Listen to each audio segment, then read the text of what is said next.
விஜயின் தாவேகா கட்சியின் சின்னம் அறிமுகம். விஜயின் பக்கா பிளான். அமித்ஷா பேச்சுக்கு உதயநிதி கொடுத்த ரிப்ளை. விஜய்க்கு எல்லா ஏற்பாடுகளும் ரெடி, டெல்லி போலீஸ் அதிரடி. விஜய்க்கு நிம்மதி, முக்கிய தகவல் கசிந்தது. கரூர் கூட்ட நெரிசலுக்கு விஜயின் பிரச்சார பஸ் காரணமா? பராசக்தி திரைப்படத்தில் காங்கிரசுக்கு எதிரான வசனம், எம்பி ரியாக்ஷன்.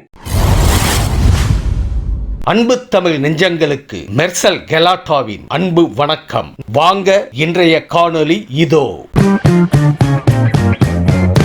பிரம்மாண்டமான மக்கள் சந்திப்பு நிகழ்ச்சியில் தாவேகாவின் சின்னத்தை அறிமுகம் செய்ய விஜய் திட்டமிட்டு வருகிறார். மோதிரம், விசில், வெற்றி கோப்பை உள்ளிட்டவற்றில் ஏதேனும் ஒன்றை தேர்தல் ஆணையம் தாவேகாவிற்கு ஒதுக்கி இருப்பதாக கூறப்படுகிறது. இந்த நிலையில் சேலம் அல்லது தருமபுரியில் மக்கள் சந்திப்பை நடத்தி தாவேகாவின் சின்னத்தை விஜய் வெளியிட இருப்பதாக தகவல் வெளியாகி உள்ளது. தாவேகாவிற்கு எந்த சின்னம் பொருத்தமாக இருக்கும்? கமெண்ட் பாக்ஸில் பதிவிடுங்க.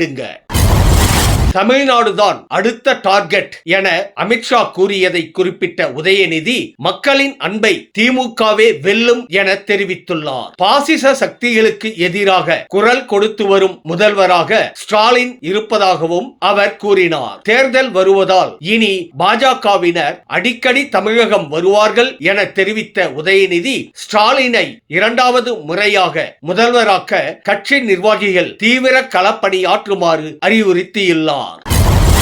டெல்லியில் விஜய்க்கு பாதுகாப்பு ஏற்பாடுகள் தயார் என காவல்துறை அறிவித்துள்ளது. கரூரில் தனது பிரச்சார கூட்டத்தில் ஏற்பட்ட நெரிசலில் 41 பேர் பலியான வழக்கில் சிபிஐ அலுவலகத்தில் விஜய் நாளை ஆஜராக உள்ளார். இதனிடையே டெல்லி விமான நிலையம், அவர் தங்கும் ஹோட்டல், சிபிஐ அலுவலகம் ஆகிய இடங்களில் பாதுகாப்பு வழங்க வேண்டும் என தாவேகா கடிதம் எழுதியிருந்தது. அதற்கு டெல்லி காவல்துறை பதில் கடிதம் அனுப்பியுள்ளது.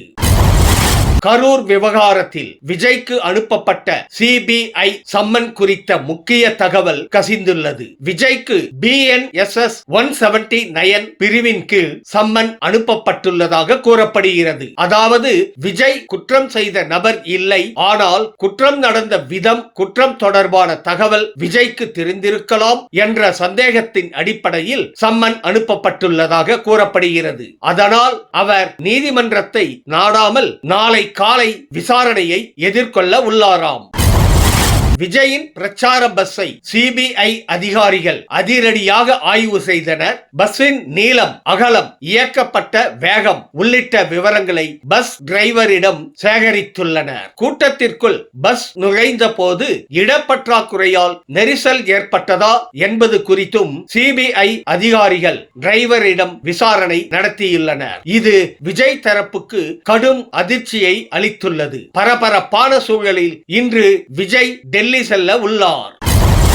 தமிழுக்கு பண்ண துரோகத்துக்கு இந்த ஜென்மத்தில ஆட்சிக்கு வர முடியாது என பராசக்தி படத்தில் காங்கிரஸ் கட்சிக்கு எதிரான வசனம் இருப்பதாக தகவல் பரவி வருகிறது. இதை மேற்கோள் காட்டிய காங்கிரஸ் கட்சி எம்பி மாணிக்கம் தாகூர், பரவும் தகவல் உண்மையா? பார்த்தவர்கள் வீடியோ போடுங்கப்பா, இந்த படம் தோல்வி என நண்பர்கள் சொன்னார்கள், உழைத்த காசை வீணாக்க வேண்டாம் என அதை பார்க்கவில்லை என அவர் தனது எக்ஸ் தள பதிவில் பதிவிட்டுள்ளார்.